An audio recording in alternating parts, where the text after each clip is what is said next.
रिश्ता ये दो बहनों का है बड़ा ही प्यारा, सारे जग में न दूजा कोई ऐसा बंधन निराला। किस्मत वाले होते हैं जिन्होंने ऐसे रिश्ते को पाया, बचपन के इस साथ ने जैसे सारा जीवन महकाया। आज की हमारी कहानी है वारा द कुचौर की डिजाइनर ड्यू की, जो सिर्फ बहनें ही नहीं बल्कि बिजनेस पार्टनर्स भी है। बचपन से ही हर इमोशन को, हर चैलेंज को साथ में जिया है।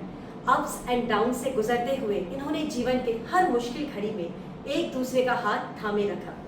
इनकी जर्नी एक इंस्पिरेशन है जो बताती है कि जब सिबलिंग्स एक साथ खड़े हो तो हर ड्रीम को सच करना मुमकिन हो जाता है। But a dream doesn't become a reality through magic, it takes lot of sweat, determination and hard work. और ये क्वालिटीज तो दोनों बहनों में भरपूर है, जिसकी गवाही देती है उनके बुटीक की success story. So let's welcome Anju Parmeja and Ranjana Patwari from वारा द कुचौर। So a very warm welcome to you both, Anju and Ranjana, in Cafe Kahania. It's really a pleasure to have you both here. Thank you so much. Thanks Sheetal. And सबसे पहले मैं आप लोगों से आपके चाइल्डहुड डेज के बारे में पूछना चाहूँगी, the relationship, the bond which you people shared, उसके बारे में हमें कुछ बताएं। Thank you so much for this wonderful platform. बचपन काफ़ी यादगार है एंड काफ़ी खूबसूरत था। हम लोग 4 भाई बहन हैं। I am the second one. दीदी सबसे बड़ी है, छोटी सिस्टर एंड छोटा भाई सबसे। तो मेरे और दीदी में गैप काफ़ी कम है एंड उन दोनों में काफ़ी कम है। तो हम दोनों की बॉन्डिंग शुरू से हर काम एक साथ करना वाला ही रहा है। जस्ट 2.5 years का डिफरेंस है हमारे बीच। एंड मम्मी पापा का प्यार हमें इतना मिला है। एंड वो कहते हैं ना कि उस वक्त बच्चे डरते थे मम्मी पापा से, लेकिन हम लोग सर पे चढ़े हुए रहते थे, चारों के चारों। ऐसे नहीं कि 3 बेटियां हैं तो अलग भाई को स्पेशल कुछ मिला, नहीं, हम चारों को हमेशा एक जैसा ही मिला। एंड संडेज के दिन हो या पापा जैसे जल्दी घर आते थे तो ऐसा नहीं था कि सब सीरियस है, पापा न्यूज़ चला रहे, वो सब कभी नहीं था हमारे घर में। बैडमिंटन खेलना है तो सब बैडमिंटन पे, फुटबॉल खेल रहे हैं, कभी कुछ, मतलब हमेशा एक्टिव रहते थे। एंड कभी कोई स्ट्रेस क्या होता है उस टाइम बचपन में, कभी ये वर्ड भी शायद हमारे डिक्शनरी में भगवान ने लिखा ही नहीं था। थैंक यू गॉड इतने अच्छे पेरेंट्स देने के लिए जिन्होंने ऐसे संस्कार दिए कि कभी भी मतलब फाइट क्या होता है या मतलब वो सब कभी कुछ था ही नहीं। तो when you were kids, like वो sibling fights वो नहीं किया आपने? वो हम दोनों के बीच में काफ़ी रहती थी। छोटे भाई बहनों के साथ कभी नहीं हुई। दीदी के साथ, दीदी थोड़ी सी सिंपल में थी एंड मैं हमेशा टॉम बॉय स्टाइल में रहती थी। जैसे कि मेहंदी की क्लास है या उस टाइम पेंटिंग्स, कुकिंग, मैं कभी इंटरेस्टेड नहीं थी। मतलब मम्मी मुझे ज्वाइन करवाती थी कि सीख लो, लेकिन मैं सेकेंड डे वापस आती थी। And the is always in that things कि मुझे वो सब सीखना है। मैं पापा के बिना नहीं रह सकती थी या मम्मी के बिना नहीं रह सकती थी। मम्मी कहीं भी अगर एक दिन के लिए बाहर जाती थी कि कोई शादी में जाना पड़ रहा है, ये सेकेंड डे रो के कोई भी जा रहा उसके साथ मुझे अकेला छोड़ के चली जाती थी। छोटे भाई बहन तो मम्मी के साथ जाते थे, ये रो रो के मुझे तक चली जाती थी और मैं पापा के बिना कभी नहीं जा सकती थी। तो ये हमेशा रहा। ये काफ़ी सिंपल वे में थी, मतलब मैं जो करना था मतलब मैं पूरी हावी रहती थी इस पे। So do you agree with her, Anju, ये जो बोल रही है? एकदम सही बोल रही है। बचपन में खूब मार खाई हूँ मैं इससे। अभी जो बॉन्डिंग दिख रही है बचपन में एकदम अपोजिट थे हम लोग। Okay. हर चीज़ की फाइट होती थी, कपड़ों की फाइट होती थी, मेरा है ये तुम्हारा है, सब कुछ डिवाइड होता था हम लोगों में। रोल रिवर्सल हुआ कि नहीं अंजू? नहीं, रिवर्स तो नहीं कर सकते, छोटी बहन है। So how life changed after marriage? जब शादी हुई तो जो लाइफ में क्या चेंजेस हुए, आपने कैसे अडेप्ट किया? How things changed? हमारी सिंगल फैमिली थी, मैं सिंगल फैमिली से जॉइंट फैमिली में आई। फैमिली ओपन माइंडेड थी, फिर भी कंजर्वेटिव थी। सर पे पल्लू वो सब उस समय कॉमन था, बट फिर भी मेरे सास ससुर ने मुझे बीकॉम मैंने शादी के बाद किया, एमए मैंने शादी के बाद किया। बट ठीक है, ओपन माइंडेड विद कंजर्वेटिव, वो समय के संग, और समय के संग सब ठीक है, एडजस्ट हो गया। Very happy time. How about you? मेरी शादी के तो बाद मेरे को आज भी ऐसे लगता है कि सब मुझे बाल विवाह कहते थे कि तुम्हारा तो बाल विवाह हो गया। एंड मैं इसका पूरा अपना कहते हैं ना कि किसी को अगर बोलना चाहूँगी, वो मेरे 3-4 नॉन फ्रेंड्स थे जो उस वक्त, आज के टाइम में लव मैरिज काफ़ी आराम से हो जाती है, उस वक्त लव मैरिज का इतना चलन नहीं हुआ करता था। एंड उस टाइम 3-4 फ्रेंड्स एक साथ सब लड़कों के साथ भाग गई थी। तो पापा को लगा ये जरूर भागेगी, तो उसके चक्कर में मेरी शादी, बच्चे में पूरा Yes, पूरा विश्वास था पापा को कि मैं तो जरूर भागूंगी किसी के साथ। तो फर्स्ट ईयर में मेरी शादी हो गई थी। ससुराल में कहा गया था कि बाद में पढ़ाएंगे, लेकिन ना मेरे को इतना इंटरेस्ट था कोई पढ़ाई में, ना मैंने कोई फोर्स किया कि मुझे पढ़ाओ। एंड शादी के बाद लाइफ बहुत चेंज हुई सडन, क्योंकि मैं जैसे टॉम बॉय टाइप की थी एंड अचानक ही एक कंजर्वेटिव फैमिली में जाना जहाँ सर पे पल्लू एंड एवरीथिंग, लेकिन जैसे So that was arranged marriage. या भागे नहीं आप? नहीं यार, मौका ही नहीं मिला। पापा ने मौका ही नहीं दिया भागने का। Okay, please. एंड उसके बाद लाइफ काफ़ी स्मूथ थी, नौकर चाकर, मतलब ससुराल में जॉइंट फैमिली थी वो भी। तो 2 साल बाद बेटा हुआ, फिर बेटी हो गई उसके नेक्स्ट 2 इयर्स के बाद। तो अच्छी फैमिली, मतलब वेल टू डू एवरीथिंग, पर कभी लाइफ में कुछ करना है या कुछ आगे करना है, कुछ भी नहीं ऐसा था। तो career oriented नहीं थे, मतलब when you were growing up you never thought of a career. No So how was Vara born? ये ख्याल कब आया? And you know why did you take this step ahead कि आप इस तरीके से काम करना चाहते हो और आप एक boutique खोलना चाहते हो? And how did you know कि you know this is your knack और आप ये करोगे? वारा का जन्म जो आप कह रहे हो, वारा का जन्म एक ऐसे माहौल में हुआ था जहाँ पे मैं personal life and financial life crisis में थी। जैसे कि हर किसी के लाइफ में अप डाउन्स आते हैं, आज के टाइम में ऐसा कोई नहीं जिसने बैड टाइम्स नहीं देखा है। तो फैमिली में मेरे हस्बैंड का हमेशा था कि वो एक अलग बिजनेस करना चाहते हैं, लेकिन वो कहते हैं एक के बाद एक फेल होते गए, सक्सेस नहीं हुआ। उसी बीच हम लोग का सेपरेशन हो गया सब भाइयों का, and we stayed in Salt Lake. And Salt Lake में मैं ये हो रहा था कि उसका बिजनेस वो कहीं पे भी एक सर्वाइवल में नहीं था कि, तो वहाँ वाला का जन्म हुआ कि मुझे लगा कि अब मुझे कुछ करना होगा। You wanted to help him financially. Yes as a for kids, क्योंकि बच्चे भी स्कूल में थे, छोटे थे, तो उन्हें भी मैनेज करना था, घर भी देखना था, नेसेसिटीज़ की जो डिमांड्स अपनी जो रहती है वो भी पूरी करनी थी, जो नहीं हो रही थी। तो वहाँ से मेरा कुछ, और वाला का जन्म तो मैं कहूँगी ऐसे भी हुआ कि मम्मी का एक मेरे बुटीक था जो उनके हेल्थ इश्यूज़ की वजह से उन्हें बंद करना पड़ा। तो मम्मी से आइडिया मिला कि तुम ये कर सकती हो, एंड थोड़ी नॉलेज में थी idea. So you developed that knack from your mother. Yes पर ऐसा नहीं था कि मम्मी का कभी मैंने कुछ सपोर्ट किया है क्या, कभी नहीं गई मम्मी के बुटीक में, वैसे कि कुछ हेल्पिंग मोड में, बस वो परचेज शॉपिंग करने के हिसाब से गए हमेशा। लेकिन हाँ, वहाँ से मम्मी से एक सपोर्ट मिला कि yes I can do this, and कुछ करना था तो हार मानने की तो पापा ने कभी सिखाया ही नहीं था कि हार मानना कोई भी चीज़ पे। So when did you join? मैं इसको ऐसे हेल्प करती थी, ये भी अकेली थी, बच्चे छोटे थे, कुछ शॉपिंग करना है, कुछ आइडियाज़ चाहिए, और मेरे बच्चे बड़े हो गए थे, मुझे कुछ करना था। बट आई वॉज थिंकिंग कि क्या करें, हस्बैंड की ऑफिस ज्वाइन करनी नहीं थी, मुझे अपना ही कुछ करना था। तो इसने फिर अप्रोच किया कि दीदी आप मुझे हेल्प तो कर ही रहे हो, why don't you join me. तो फिर कुछ सोचा, बट मुझे था कि एक सिस्टर के साथ फाइनेंस कुछ करना सही रहेगा, एक बॉन्डिंग अलग होता है, फैमिली एंड बिजनेस अलग होता है। बट फिर भी मेरे हस्बैंड ने इंसिस्ट किया कि आप तुम ज्वाइन करो, अच्छा ही होगा। आपके मन में कहीं डाउट था कि यू नो योर रिलेशनशिप को आप मटेरियलिस्टिक थिंग्स में मेजर नहीं करना चाहते हो, तो that will cause a trouble in your relationship somewhere down the line, very sceptical because of this? या मेरे को था कि फैमिली अलग होनी चाहिए, बॉन्डिंग सिस्टर्स, और अपना बिजनेस अलग होना चाहिए। बट फिर सबने समझाया, मम्मी ने समझाया, हस्बैंड ने समझाया कि नहीं उसको सपोर्ट मिलेगा और तुमको कुछ करना ही है, तो व्हाई डोंट यू जॉइन। तो कुछ सोचा और फिर लगा कि चलो ठीक है, ट्राई करते हैं। क्या चेंजेस आए उसके ज्वाइन करने से?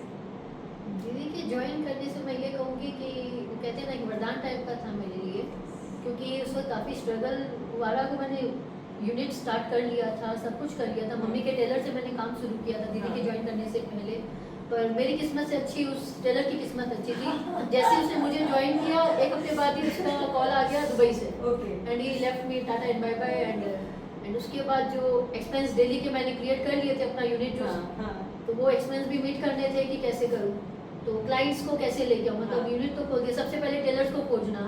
तो मॉर्निंग में टेलर्स को खोजने का काम शुरू किया सबसे पहले। तो टेलर्स मिल गए, स्टिच करना भी शुरू किया, लेकिन किसका करें, स्टॉक में भी कितना बना के रखेंगे, तो क्लाइंट्स के पास कैसे जाऊँ। तो मॉर्निंग में उठ के बच्चों को स्कूल भेज के मॉर्निंग वॉक शुरू किया, जो भी मिलता वहीं पे कि भाई मैंने अपना एक खोला है अपना छोटा सा फैशन हाउस, आप आइए। एंड तो वैसे ही वैसे एक ब्लॉक से दूसरे ब्लॉक से बात धीरे धीरे फैलती गई, फिटिंग्स पसंद आने लग गई, कट्स पसंद आने लग गए, डिज़ाइंस पसंद आने लग गए, एंड वहाँ से एक स्टार्ट हुआ, कॉन्फिडेंस आया कि यस कर सकते हैं। एंड जब दीदी ने ज्वाइन किया उस वक्त ये हालत थी मेरी कि बच्चे छोटे थे, मार्केट में जाना, चाहे फैब्रिक भी लेने जाना है, चाहे कुछ भी काम के लिए जाना है, टेलर्स को भी डील करना है, तो बच्चों को टेलर्स के 2-2 घंटे भी लगते थे। तो उस वक्त दीदी का काफ़ी सपोर्ट रहता था, जैसे दीदी ने कहा अभी कि काफ़ी सपोर्ट था। तो मैंने एक बार दीदी को कहा दीदी आप पूरा सपोर्ट जब कर ही रहे हो तो बेटर है कि आप एज अ पार्टनर ज्वाइन करो। एंड आज अगर वाला यहाँ तक है तो मैं बोलूँगी इसके सपोर्ट के बिना हम यहाँ नहीं होते। ऐसा नहीं है, इसका पूरा एफर्ट है। Obviously, it's a teamwork, Yes, and it's a online teamwork. marketing आज possible है। I think back then you did a Yeah. word of mouth से आपने अपने Yes, आप को yes, publicize yes. किया।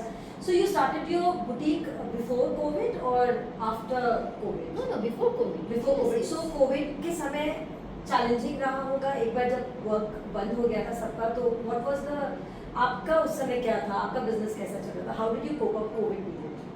कोविड में तो देखिए पूरा सभी कुछ बंद हो चुका था, पूरा इंडिया का सभी कुछ बंद हो चुका था।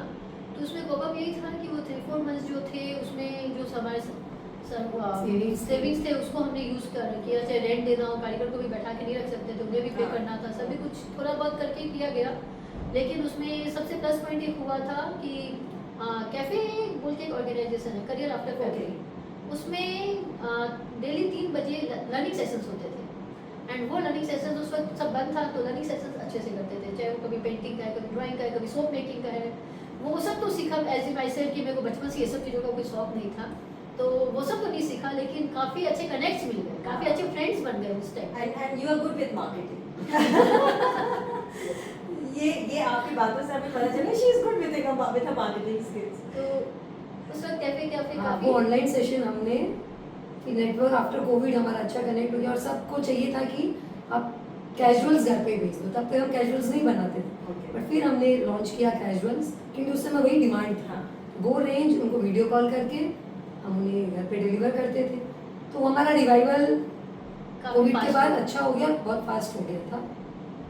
अजू एक चीज़ मैं और आपसे पूछना चाहूँगी, हमें आप करियर आफ्टर फैमिली कैफ़े जो है उसके बारे में कुछ बताइए कि किस वुमेन को ज्वाइन करना चाहिए और क्यों ज्वाइन करना चाहिए? What is the specific reason of people joining cafe? Cafe एक वन स्टॉप सॉल्यूशन है फॉर वुमेन इन योर्स, जिनको कुछ करना है, करना सब चाहते हैं बट क्या करना उनको नहीं पता।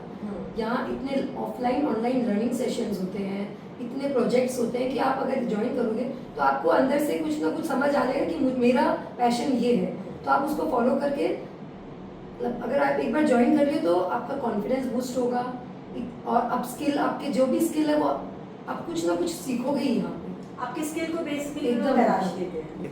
ड्यूरिंग कॉन्वर्सेशंस रंजना आपने बताया कि आप बहुत इमोशनल और फाइनेंशियल चैलेंजेस से गुजर रही थी। क्या आप हमसे शेयर करना चाहेंगे कि क्या स्ट्रगल्स थे आपकी लाइफ में और क्या सोर्स ऑफ इंस्पिरेशन और स्ट्रेंथ था टू मूव अहेड? श्योर, जरूर करना चाहूँगी। कहते हैं ना लाइफ सबकी एक जैसी नहीं रहती है। स्टार्टिंग शादी के बाद काफ़ी अच्छा टाइम स्पेंड किया था, शादी के 10-12 साल बहुत अच्छे थे लाइफ में, लेकिन जैसे ही सेपरेशन हुआ हम अलग हो गए थे फैमिली से। एंड हस्बैंड का भी मैंने बताया कि बिजनेस थोड़ा सा कभी कुछ में he is trying but nothing was succeeding. And उसी के बीच में उसे अल्कोहल का आदत हो गया था, जो धीरे धीरे काफ़ी ऐसा हो गया था कि वो रिलेशन एब्यूज़ बोलो, नॉट इमोशनली काफ़ी एब्यूज़ हो गया था, मतलब साथ रहना भी बहुत मुश्किल हो गया था। एंड उस वक्त लाइफ में ये सब चल रहा था कि कैसे करना है, आगे क्या करना है। कभी किसी को बताने की हिम्मत नहीं हुई। वो कहते हैं ना कि सब क्या सोचेंगे, अपनी सोसाइटी में कोई क्या सोचेगा, मम्मी पापा को स्ट्रेस कैसे दे सकती हूँ। तो वो सब चीज़ें मैंने काफ़ी लंबे टाइम तक छुपाई, पर वो कहते हैं ना कुछ बातें जो अपने आप सामने आ जाती है। And that came up with somehow anything. And पापा ने, दीदी ने, मम्मी ने, पूरी फैमिली ने, सब ने एक ही कहा कि जो तुम्हारा डिसीजन है we are there, just take your decision. लेकिन एक 10-12 साल का रिलेशन था, इमोशनल टच था, सब कुछ था। मैं भी चाहती थी कि वो पूरा ठीक होके वापस मुझे, जब आप इमोशनली इन्वेस्टेड रहते हैं एकदम एक होता है कि चलो कोई फर्क नहीं पड़ता है, कोई नहीं, दूसरी शादी कर लेंगे, ये कर लेंगे, लाइफ आगे मूव ऑन कर लेंगे। मेरे ख्याल से आज के टाइम में लाइफ लोग जल्दी इजीली मूव ऑन करते हैं। आज 20 साल पहले इतना नहीं था कि अपने आप को भी एक लगता था कि नहीं टाइम देना है, क्या पता ठीक हो जाए, कुछ एक फेज होगा ये लाइफ का, निकल जाएगा। लेकिन मुझे लगता है कि वो टाइम आपको वेस्ट नहीं करना चाहिए अपनी लाइफ में। तो कहते हैं ना कि ज़िंदगी एक ही होती है, मौत एक बार। मैं इसको गलत कहना चाहूँगी, क्योंकि लाइफ जो है ना वो आपको हर दिन मिलती है, मौत एक बार ही होती है। तो अपनी ज़िंदगी को डेली जीना कैसे है वो बहुत बड़ा एक आपको सोचना। पीस ऑफ माइंड आपकी कहीं से भी ख़त्म नहीं होनी चाहिए। मेंटल पीस अगर आप कुछ भी कर रहे हो, अगर उसमें मेंटल पीस है आपका तो आप सब कुछ कर लोगे, लेकिन अगर जहाँ मेंटल पीस पे आपके ऊपर सवाल आ जाता है, आपके सेल्फ रिस्पेक्ट पे बात आ जाती है, तो उसको फिर टालना not worth at all. And आपने जो एक और कहा इंस्पिरेशन क्या रहा, तो मैंने स्टार्टिंग में जैसे कहा कि मेरा बचपन, अगर मुझे आज कोई मौका मिले कि वरदान दे रहे आपको क्या कौन सी लाइफ वापस चाहिए, तो मैं 100% अपना बचपन वापस जीना चाहूँगी। तो वही बचपन मैं अपने बच्चों को देना चाहती हूँ, एंड चाहती थी उस फेज में कि नहीं, मेरे बच्चे जैसे मैं लाइफ जी हूँ इतने खुले मिजाज से कि मतलब पूरा सपोर्टिव मम्मी पापा का सब कुछ, मैं अपने बच्चों को वही लाइफ देना चाहती थी, and now I am giving them best life. This is a very important thing Ranjana जो आप शेयर कर रहे हैं, क्योंकि हमारी लाइफ में बहुत सारे लोग ऐसे इमोशनल चैलेंजेस से गुजरते हैं and they don't have people to share this with and they don't come up with this openly in our society. As a family आप मुझे बताइए अंजू कि फैमिली मेम्बर्स का ऐसे सिचुएशन में क्या स्टैंड रहना चाहिए, how you should support your loved ones in this situation. जब घर पे आपके कोई सफ़र कर रहा है तो पूरी फैमिली सफ़र कर रही है, तो आप हर समय दुनिया जज करने के लिए बैठी है, आपको जज नहीं करना है, हमें सिर्फ सपोर्ट करना था उसको कि जो तुम्हारा डिसीजन है हम तुम्हारे संग है, मतलब उसको जो करना था करो, उसको जो अच्छा लगे, जो उसके बच्चों के लिए सही हो, जो उसकी लाइफ के लिए सही हो।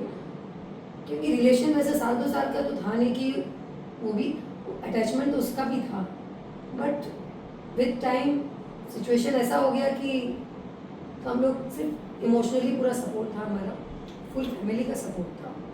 This is very important Anju, क्योंकि जब आप अपने लव्ड वन को सपोर्ट करते हो तो कहीं ना कहीं हम लोग भूल जाते हैं, हम लोग अपने डिसीजंस उनके ऊपर इम्प्लांट करना चाहते हैं कि do this, but sometimes I think all a person needs is like कि मैं जो भी कर रही हूँ उसमें मुझे सपोर्ट करने वाले मेरे लिए मेरे साथ खड़े, and that makes so much sense at that time. Moral support तो पूरा मिलता ही है, सो इम्पोर्टेंट, स्पेस देना ज़्यादा ज़रूरी था उसको उस समय। Yes, yes. So I so much agree with you, and I remember a very important and a beautiful phrase which Ranjana said when we were talking to each other, that don't stay in toxic relationship with long.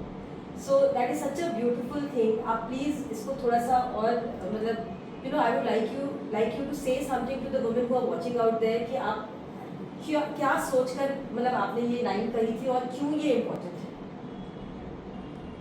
Friends जो भी सुन रहे हो सबसे यही कहना चाहूँगी, life बहुत जल्दी भागती है एंड किसी का वेट नहीं करेगी लाइफ, तो जो डिसीजन आप पूरा अपना 100% दो, लेकिन ये सोच के मत दो कि एक फेज है ठीक हो जाएगा। जहाँ आज के टाइम हम इंस्टा में भी देखते हैं काफ़ी रेड फ्लैग ग्रीन फ्लैग, जो रेड फ्लैग्स हैं हमारी लाइफ में, जो रेस्पेक्ट नहीं है, अगर आप में मेंटल पीस नहीं है एंड आप सफोकेट हो रहे हो उस रिलेशन में कि एंड कुछ मतलब आप दुनिया से आउट हो रहे हो, तो प्लीज़ टेक द स्टेप, क्योंकि दो चीज़ है, अगर आप सक्षम होते हो उसमें तो शायद ये कदम उठाना आपके लिए बहुत इजी होता है। एक फाइनेंशियल इंडिपेंडेंट होना आज के टाइम में बहुत ज़रूरी है, शायद वो आपको अपना डिसीजन लेने में बहुत हेल्प करेगा। And self dependent, take your answer from your self, अपने इंस्टिंक्ट की सुनो। दुनिया बहुत कुछ कहेगी, एक मौका और दो, पर वो मौका कब तक देना है, that will be your decision, not others, because that is your personal space, and रोज के जो आप मतलब लाइफ बिता रहे हो, आपने क्या चैलेंजेस फेस कर रहे हैं आप जान लो, and no third person can judge this situation better than you. कहीं ना कहीं So, लिमिट होना बहुत yes, कहते so हैं ना- please learn to take the right decision at the right time, और कहीं ऐसा नहीं हो जाए कि चांस देते देते हम अपना पूरा जीवन अपने लाइफ का चांस खत्म कर दें। अपना लाइफ आपने पूरा उस चीज में बिता दिया। So that is such a beautiful lesson, and I think so many women who are going through such challenges and they don't know what to do, what to seek, I think this will be a very important guidance कि life आपको एक बार मिलती है, so prioritize that and don't stay in a toxic relationship for long. So अगर हमारे podcast से कोई एक जन भी इंस्पायर होकर अपनी लाइफ में सही डिसीजन ले पाएगा तो हम लोग का ये पॉडकास्ट का मकसद सफल हो जाएगा। And bringing me back to the lighter note now Anju, I would like to ask you a question कि कंपटीशन का ज़माना है, ऑनलाइन प्राइसेस कपड़ों के बहुत सस्ते होते जा रहे हैं, ऐसे में how do you manage to वो आप कैसे सस्टेन करते हो अपनी ड्यूरेबिलिटी को, and what is it one thing that makes Vara different from other आपके काउंटर पार्ट्स। शीतल, ये आंसर तो कोई हमारे क्लाइंट्स देना तो ज़्यादा अप्रोप्रिएट होगा। But I think I'm sure आपको Yeah, फीडबैक yeah, मिलते yeah. होंगे यार, you're doing good, so you would be. बारा अब हमारा बिजनेस में एक सपना है जिसको हम रोज जीते हैं। हमारा फैब्रिक, हमारा हैंडवर्क और हमारी क्लाइंट सेटिस्फेक्शन, जो क्लाइंट्स 8 साल पहले आता था वो आज भी हमारे क्लाइंट्स हैं with family. With family, full family. तो एक रिलेशन, एक बॉन्डिंग बन जाती है क्लाइंट्स के संग भी आपकी। उनको क्या चाहिए इस बजट में उनको कस्टमाइज करके देना है, तो we are ready to do everything. Instant delivery करवानी है, नाइट डिलीवरी करवानी है। हमारे जो कारीगर्स हैं, अगर वो रात भर काम करना उनको बोले, वो रात भर काम करके उसको सुबह हम डिलीवर करते हैं। ये सब मैं बोलना चाहूँगी, it's a team work.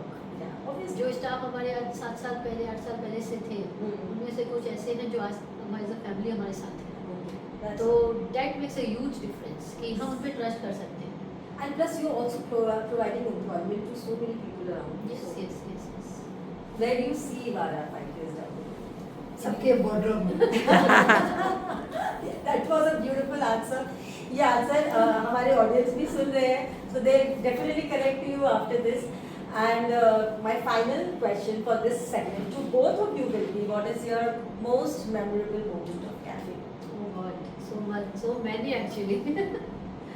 Start. Cafe तो सेकेंड होम है, तो एक मेमोरी तो है नहीं, फिर भी कुछ शेयर करना चाहेंगे। कुछ दिन पहले एग्जीबिशन लगाए थे, तो लोग पढ़ के निकल रहे थे वारा, ठीक है। तो कुछ लोग ऐसे भी है, अरे ये तो कैफे का वारा है, तो वो सुन के लगा कि कैफे मतलब कैफे का वारा है। Okay. तो वो सुन के एक अलग प्राउड मोमेंट था मेरे लिए कि कैफे में वारा छाया हुआ है, मुंह पे है लोगों के। जब मुझे अवार्ड मिला पहचान का, this year only I got award, And you're also a board member now. या वो भी इसी साल बने हैं। पहले से मैं लीडर थी, फिर चैंपियन थी, अभी बोर्ड मेंबर हूँ। कैफे में कुछ भी आपको चाहिए, हर चीज़ रेडी है। कुछ भी क्वेरी हो, आपको कुछ हेल्प चाहिए, वहाँ आपको लोग मिल जाएंगे लाइक माइंडेड पीपल कि आपकी वो सपोर्ट करने के लिए रेडी है। आपको कहीं ग्रो, कहीं आप अटके हो बिजनेस में भी, तो they are people who are ready to help us. That's amazing. मैं बोलूँगी जो स्ट्रगल का मैंने अभी बताया था, उससे अगर मुझे कोप अप करने में सबसे ज़्यादा अगर हेल्प था तो वो कैफ़े का था, नो डाउट। जब अपना फर्स्ट कैफ़े पहचान था हल्दीराम्स में, वहाँ मैं किसी को नहीं जानती थी, जस्ट हमने एग्जीबिशन लगाया था, वारा का एक स्टॉल लगाया था, तो कुछ लोगों को बस जानती थी। तो वहाँ पे सबको मैंने देखा अवार्ड मिल रहा है, and that inspired me lot कि अरे, क्योंकि मैं हमेशा बचपन से ही वो था कि मेरे को खेलना, मतलब वो कहते हैं टॉम बॉय जैसा भी कुछ। तो इसका ये था कि इसने किसी में पार्ट लिया तो उसको कैसे जीते, दिन रात खाना भूल के उसको सिर्फ जीतना है। तो वो अवार्ड लेना, मैं उस दिन कविता दी को ये कहा था, कविता दी ऐसा अवार्ड मुझे भी चाहिए, क्या करना होगा? तो बस कैफे में एक्टिव हो जाओ। उन्होंने सिर्फ एक ही कहा, कैफे में एक्टिव हो जाओ। एंड दैट डे उसके बाद CPL 1 की विनर, CPL 2 की विनर, एंड उसके बाद माइक ऑन फ्राइडे की पॉपुलर, एंड उसके बाद अवार्ड, एक कभी अवार्ड नहीं मिला मुझे लाइफ में, पढ़ाई में अच्छी थी नहीं, एक्टिविटीज़ कुछ ऐसी थी नहीं कुछ भी। तो कैफे में आने के बाद जो अवार्ड से मेरे वार्डरोब मतलब एक वॉल भर रही है, तो उसको देख के बहुत एक्साइटेड रहती हूँ कि उसको कम नहीं करूँ, उसको एड ऑन ही करूँ मैं आगे। Self inspiration. रंजना इतनी एक्टिव हो गई है कि हम लोग को बिहाइंड द कैमरा भी उसको एक बार थोड़ा सा रोकना पड़ रहा है कि she is over active all the time.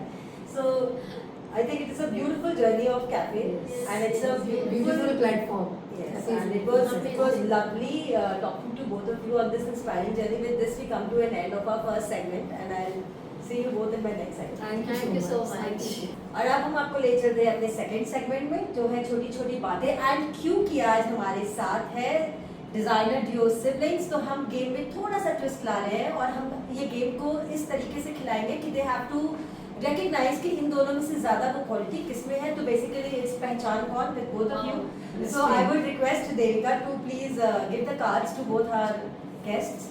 Sheetal hampers भी मिलेंगे। हाँ, हमारी पूरी और चाय बिल्कुल रेडी है। आप जैसे ही हम ये गेम खत्म करेंगे, आपके लिए पूरी तैयारी करके रखी है हमने। Thank you. So it's basically I'm going to ask you some questions. अगर आपको लगता है कि वो आप अपने आप से रिलेट कर पा रहे हो तो आप अपने लिए बोलोगे, और अगर आपको लगता है कि वो क्वालिटी आपकी सिबलिंग में ज़्यादा है तो आप उसकी तरफ पॉइंट आउट करोगे। So we are starting now.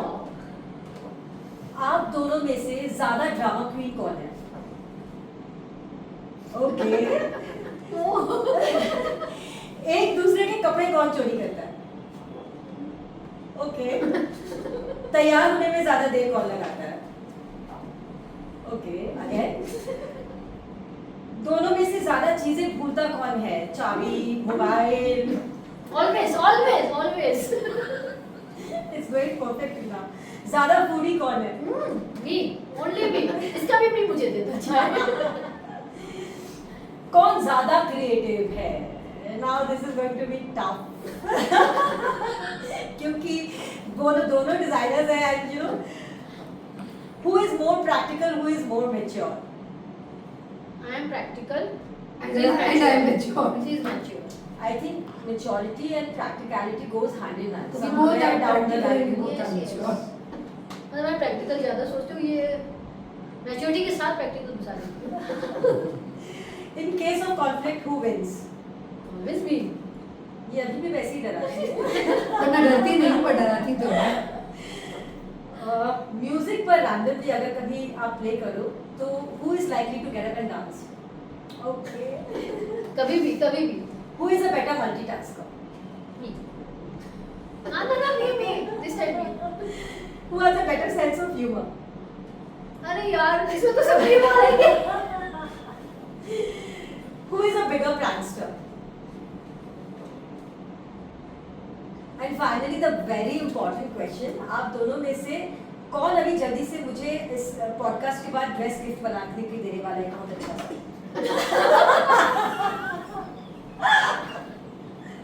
So I need to get in touch with Anju after this. Pamper मुझे मिलेगा. So this was a beautiful conversation with Very both of you. It was interesting. lovely, Thank you so lovely much. having both of you. We had so much of fun with both of them and they had an inspiring journey to share. और मुझे पूरी उम्मीद है कि हमारे viewers को भी आज का ये एपिसोड बहुत पसंद आया होगा. So thank you so much for joining us for this conversation and sharing your insights with us. And I would request you both to say something to our audience about your designer studio. Thank you, Kavita, the founder of Cafe. Thank you so much for this platform. And Varada Couture is a designer wear store located in Salt Lake, BE118. And our Instagram page is Varada Couture only. You can follow our page and do visit our store. And we are. Thank you. They have amazing collection with an awesome price. इन दोनों बहनों की success story सिर्फ एक designer wear studio की कामयाबी नहीं है बल्कि उनके प्यार भरे रिश्ते का सेलिब्रेशन भी है. इनकी इंस्पायरिंग कहानी न केवल हमें बल्कि उन तमाम महिलाओं को भी मोटिवेट करती है जो खुद को आगे बढ़ाना चाहती है. Time and tide waits for no one. So keep learning, keep growing, keep motivating each other, and for more such inspirational stories, stay tuned to Cafe Kahaniyan. Bye bye, take care.